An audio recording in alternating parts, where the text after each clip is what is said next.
Have you ever noticed how the most powerful people in the room often say nothing at all? They don't demand it. They don't explain. They simply disappear. And suddenly, everything shifts. The room grows heavier. Voices soften. People panic, not because of what was said, but because of what was withheld. It's strange, isn't it? How silence can scream louder than 1,000 apologies. Now imagine if you chose that kind of silence, if you didn't rush to reply, if you stopped feeding every fire with pieces of yourself, if you let your absence speak more truth than your presence ever did. Stay with me, because the moment you stop being constantly available, emotionally, physically, psychologically, the world around you trembles, not because you harmed it, but because they could no longer control you. They were used to your reactions, your guilt, your emotional debt. They built entire versions of themselves based on how quickly you'd respond to their discomfort. But the day you withdraw, everything collapses, and those who claim to know you realize they only knew your availability. Carl Jung once said, "Everything that irritates us about others can lead us to a better understanding of ourselves." So ask yourself, when you go quiet, who gets loud? When you stop explaining, who demands an answer? When you become unavailable, who starts accusing you of being someone else? It reveals more about them than it ever did about you. And it reveals how easily you've been manipulated without even knowing it, because you keep giving. You give to avoid conflict. You give to maintain peace. You give to feel needed by people who were never really with you to begin with. And every yes you didn't mean, every message you replied to while your body screamed no, every smile you forced just to keep the room calm, each one cost you something. Your energy leaked through the cracks they taught you to call kindness. And at the end of the day, what's left? Exhaustion, frustration, an emptiness you can't name but always feel. You want to know why? Because you made yourself too available to people who don't deserve even a moment of your silence. This isn't about becoming cold. This isn't about revenge. This is about choosing yourself. It's about remembering what Jung called individuation, the becoming of someone whole, integrated, untouchable, and that becoming begins in the quiet, when you finally understand that silence can be louder than any defense, that withdrawal isn't weakness, it's awareness. So now I ask you, not with judgment, but with reverence, how long will you let others pull your strings? How long will you keep reacting like a puppet just because someone knows where your wounds are? Maybe it's time to cut those strings, to step back, to vanish, not to disappear, but to finally appear to yourself. Because when you stop being available, everything changes. And you've been taught to always be there, to always reply, to say yes even when your soul whispers no. Since childhood, you've been conditioned to believe your value was in your access. But here's a truth no one told you, that excessive availability isn't love, it's a prison. And as long as you confuse presence with worth, you'll be drained, manipulated, and discarded the moment you're no longer convenient. Because what's predictable becomes a tool. And you were never meant to be used. People don't always ask for help. Sometimes they just push your buttons. You become their emotional emergency switch. They press it when they feel lost, when they crave attention, relief, validation, comfort. And when they're full again, they shelf you, not because they're cruel, but because they were never looking at you, just what you gave. And you don't realize it, because you're caught in an illusion that being there for everyone will make someone finally stay for you. But it doesn't work that way. This isn't connection. It's dependency. It's transaction, wrapped in the illusion of love. Carl Jung called it the persona, the mask you wear to be accepted, to be seen, to be worthy. And that mask is exactly what keeps you overexposed. You say you're fine when you're quietly collapsing. You respond to messages in seconds even when you're drained and dizzy. You explain, you justify, you defend like you owe the world access to your soul. But the more you stand at the center of everyone else's stage, the more you fade from your own. And that vanishing act, it's not noble, it's slow abandonment of your boundaries, your truth, your presence. Because being overly available isn't kindness. It's a disguised fear, a need to be seen without risking rejection, a strategy to control how others perceive you. But that kind of control comes at a cost, and the cost is your peace. Your energy, meant to be sacred, is spent like it's limitless, but it's not. It's finite, and you're giving it away to people who are only drawn to the warmth, not the fire within you. Because people who want you always accessible don't want you. They want what you provide: distraction, soothing, a soft place to land. But the moment you shift, when you stop explaining, when you set a boundary, when you don't react, they flinch. They call you different, cold, distant, weird. But it's not because you've changed. It's because you stopped being functional for them. And here's the sharpest truth. The more available you are, the less valuable you become. What's always there is taken for granted. What's too accessible becomes background noise. No one respects what they didn't have to earn. So stop and ask yourself, who actually deserves your presence, your attention, your care, or maybe more importantly, who deserves your absence? But before you answer that, let's go deeper. Why do you react so quickly? Why do you feel the need to explain? To prove? To please? What's behind that ache to always be good even when you feel hollow? Jung called it psychic energy. And it's not just emotion, it's your life force, your soul's currency. And someone is spending it every time you give your power away to noise and narratives that never fed you. So now ask yourself, are you choosing where your energy goes? Or are you letting the world decide for you? Because every impulsive response, every defense against a criticism that wasn't worth it, every reaction to a poke that didn't deserve your focus, is your strength being traded for something that doesn't nourish you. Jung said, what you resist persists, and the more you react, the more you wrap yourself in the very thing you're trying to escape. People who are constantly drained aren't weak. They're just misdirected. Their energy isn't broken. It's being spilled into the wrong containers. And do you know what happens to someone who's always tired, always running on empty? They become vulnerable, not emotionally open, but energetically exposed, unprotected, easy prey. Manipulative people can smell it. Opportunists can feel it. Emotionally needy people are drawn to it. They notice when you flinch, when you explain too much, when you try to save the room every time something breaks. They don't have to say a word. All they have to do is trigger the right memory, the right guilt, the right reflex, and you react. Because you've never been taught how to guard your energy, how to pause, how to choose, how to protect what's sacred inside you. Jung said a healthy psyche knows how to keep its energy within the system. That means saying no without guilt, staying silent without shame, observing before acting. Because real power doesn't come from reacting quickly. It comes from knowing when not to react at all. But that's only possible when you've come home to yourself. When you know your own triggers, your own wounds, your own needs. So ask yourself, how many nights have you lost to unfinished conversations?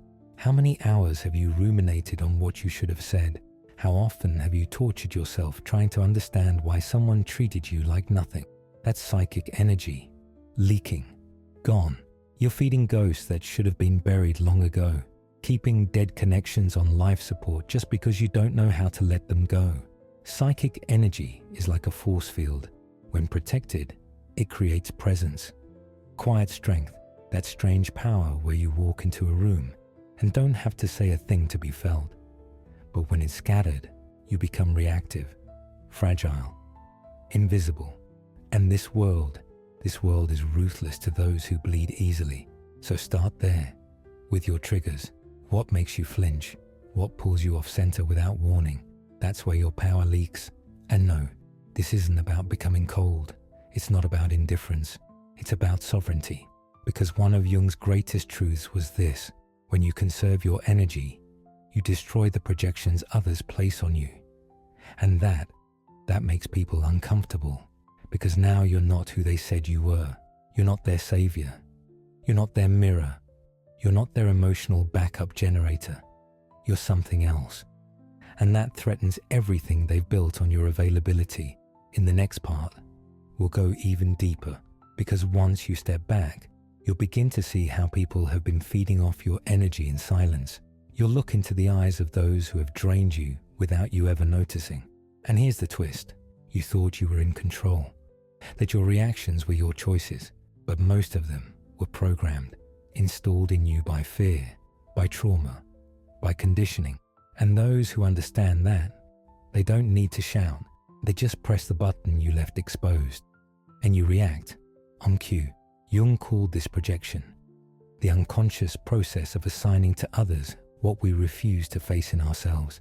But there's another layer no one talks about, because while they project onto you, you become their screen. And the more emotionally available you are, the more blank you become. A mirror, a container, a role, not a person. You've seen it. The friend who only calls when they're falling apart. The partner who only loves you when you're saving them. The person who praises you, but only as long as you're useful. None of this is by chance. They aren't relating to you. They're relating to the idea of you, the version of you that agreed to play a role, supportive, predictable, emotionally available on demand. And why do you agree? Because deep down, you're afraid to disappoint, afraid not to be loved, afraid to be abandoned by people who never really saw you to begin with. You say yes because you're scared that no means being left behind. But here's what no one tells you. The most effective manipulation doesn't come from shouting. It comes from silence, from the guilt that creeps in when you don't respond fast enough, when you take space, when you choose yourself. That guilt is the trap, because now you think you owe something. You think you have to be there, to understand, to carry someone else's weight, even when it's crushing you from the inside out. But here's the turning point. The manipulator doesn't need to dominate you. They just need you to keep reacting the same way, to keep playing the part, to keep responding when they pull the string. But when you stop, when you say no, when you go quiet, when you withdraw instead of explaining, the game breaks. The projections shatter. The mask they placed on you falls off, and they're left staring at someone they no longer understand.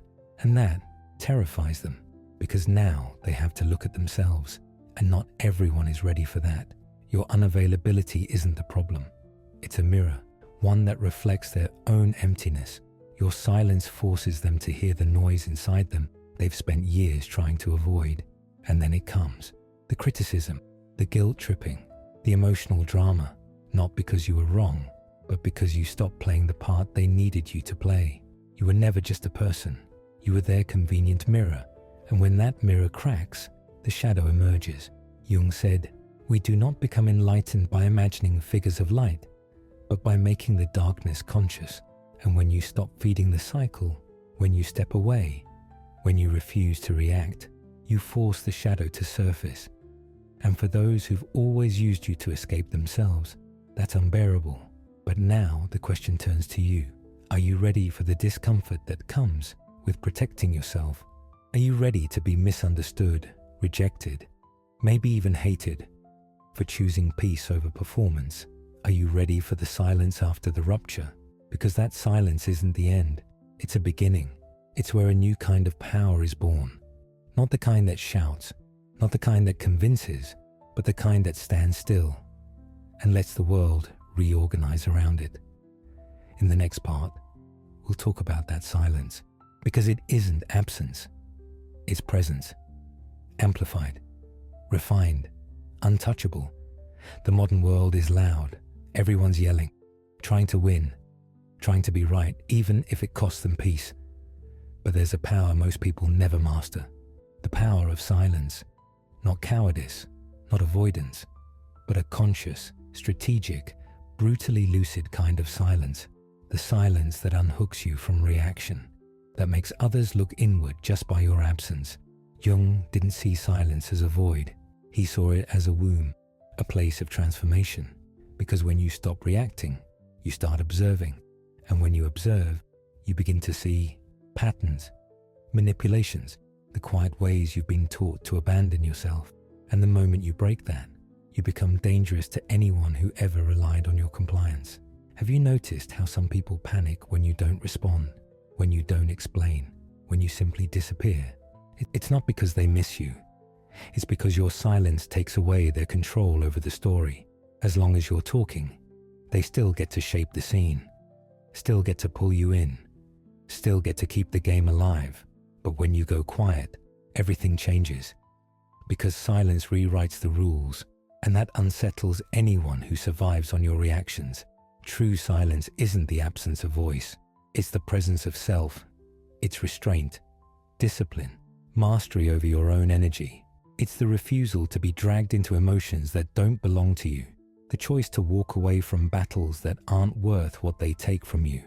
Jung said that individuation, the process of becoming who you truly are, requires distance, because only in silence can you hear yourself without the world screaming over your truth. But don't mistake silence for serenity. It has a cost. It will create space between you and the people who only valued your presence for what it gave them. It will confuse those who only knew how to see you through their own projections. It will make you look cold, distant, arrogant. But those words aren't reflections of your truth. They're reactions to their discomfort, because you stop performing, stop pleasing, stop shrinking to make others feel whole. And here's the quiet truth you won't find in most places. The more you mature, the more selective you become with your words, because you begin to understand each sentence is an energetic investment, and not everyone deserves access to your truth. Sometimes silence isn't retreat, it's sovereignty. It's the language of someone who no longer needs to prove anything to anyone. Silence is uncomfortable because it leaves people alone with themselves. And in that stillness, their own noise gets louder, their thoughts, their guilt, their fear of being unseen without your validation. And that discomfort says more about them than any argument ever could. You don't need to explain your absence. It explains itself. And if they feel threatened by it, it only reveals how much they depended on your imbalance to keep their illusion alive. But the most powerful silence isn't the one that rattles others. It's the one that rebuilds you from the inside out. The silence that reconnects you to something deeper than approval. That sacred internal space where your energy starts to come back to you. Not as performance, but as presence. That's where healing begins. And that's what we'll explore next. Because cutting off the noise isn't enough. You have to learn how to direct your energy with intention, where it goes, where it stays, and where it should never be wasted again. It's time to be selective with your soul. Not everyone gets access. Not every conversation is worthy of your presence. If you're in the process of reclaiming your energy, of building boundaries that protect your peace, this is where the real work begins. There's a reason this feels hard. Because knowing this isn't the same as living it. You can understand the theory, quote Jung, talk about trauma and self-worth, but if you're still saying yes when your whole being says no, if you're still replying to messages that drain you, still sitting in rooms where your soul is screaming to leave, then awareness without action becomes just another form of self-deception. True transformation begins when you decide to be deliberate, to choose with intention, to love with limits, to protect your energy as if your life depends on it, because it does. And that choice requires emotional discipline. Conscious unavailability isn't about being cold. It's not arrogance. It's not indifference. It's clarity. It's about no longer offering yourself to everyone for anything at any time. It's about taking back your time, your energy, your peace. And it starts small. Not responding right away, breathing before speaking, leaving the room before it pulls you into chaos, turning off your phone without guilt, saying, not today, saying, I'm not available for this version of me anymore, saying, I won't get involved, but here's the part they won't understand. You don't need to explain it. You don't owe a justification for your silence. You owe no one an explanation for your absence. And for many, that's unforgivable. Because when you stop explaining, you take away the only tool they had left, the power to keep you inside their narrative, where you were always the helpful one, the understanding one, the accessible one. Carl Jung understood this. He knew that individuation, becoming who you truly are, requires a kind of sacred isolation. Not loneliness, but retreat, a quiet return to your own voice, uninterrupted, unfiltered, a rebuilding of self not from the world's reflection, but from your own center. Want to know if you're growing? Watch. Watch who distances themselves when you become still. Watch who tries to provoke you when you stop reacting. Watch who accuses you of changing when you finally begin to protect yourself. These aren't signs that you've done something wrong. They're proof that you've begun to free yourself. And freedom, real freedom, rarely feels good at first. You'll feel guilty. You'll feel like a bad friend, a distant partner, a selfish soul. You'll hear that you're too harsh, too much, too quiet. But that discomfort is the sound of conditioning breaking. You've spent your entire life putting yourself second, being taught that self-neglect is love. So of course change feels cruel to you and to everyone who benefited from the version of you that never said no. But here's what they'll never tell you. Conscious unavailability is the foundation of self-determination. When you say no to the world, you're finally saying yes to yourself. When you leave toxic rooms, you are declaring that your peace is worth more than any illusion of belonging. And when you stop explaining yourself, people begin to listen, even if it's only a few, even if the rest walk away, because not everyone is ready for this kind of presence. Your absence exposes things they'd rather not feel. It reveals how much they relied on your emotional chaos to feel in control. And that's when the rupture comes. The silence, the distance, the grief. It feels like loss, but it's not. It's freedom, because you're not losing people. You're losing the version of yourself you created just to be accepted. And now comes the space. And in that space you begin to wonder, what happens after the leaving, after the silence? What comes after all this letting go? That's what we'll explore in the final part, because there is a rebirth waiting for you, but only if you're willing to be misunderstood, to be alone, to be whole on your own. Because when you stop being available to everyone, something deeper finally begins to arrive. First comes the silence, not the peaceful kind, the kind that buzzes, that screams inside your chest. You wonder if you went too far, if you become too distant, too quiet, too cold. You start to question everything, the boundaries you drew, the messages you didn't answer, the people you let drift. But then the silence changes. It begins to soften, not because the world gets quieter, but because you do. What was once a scream becomes a hum. What once felt like absence begins to feel like presence. Yours. Solitude enters, but not the kind that means being alone, the kind that means being whole. The solitude of someone who has finally stopped betraying themselves just to be loved. The solitude of someone who would rather sit in their own stillness than return to who they used to be, just to feel accepted. And in that space where confusion once lived, clarity begins to rise. Where anxiety once ruled, you feel peace. Where you once needed others to reflect your worth, you feel something new, a kind of quiet strength, not loud, not sharp, but rooted. Carl Jung said that individuation requires you to walk away from the collective, to let go of the mask, to walk alone until you remember what your own voice sounds like. And that's what you're doing now. You're not escaping the world. You're returning to yourself. And here's the shift. You stop being a reactor. You stop waiting for the world to move first. You become a creator. You begin to shape life from the inside out.